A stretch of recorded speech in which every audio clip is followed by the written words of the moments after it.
এই ঠান্ডায় ঝাল ঝাল ফুচকা চটপটি খাওয়ার মজা যে কত, যেটা আমরা যারা খাই তারাই বুঝতে পারি। তো কয়েকদিন না খেলে একেবারে খাওয়ার ক্রেভিংস উঠে যায়। তো আমি কালকে গিয়েছিলাম চটপটিটা আনতে। যদিও আমি কিছু কেনাকাটা করে 40 টাকাই রেখেছি, কারণ আমি জানি যে 40 টাকাই চটপটির দাম। কিন্তু যখন আমি আনতে গেলাম গিয়ে শুনি যে দাম বেড়ে 50 টাকা হয়ে গিয়েছে, মানে পার্সেল নিলে 50, বসে খেলে 40।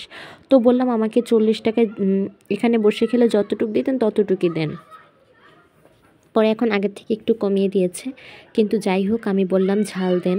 সে এত পরিমাণে কাঁচামরিচ আর শুকনো মরিচটা এত পরিমাণে দিয়েছে যে খুব ঝাল হয়েছে। আমার আবার একটু সমস্যা চলছে।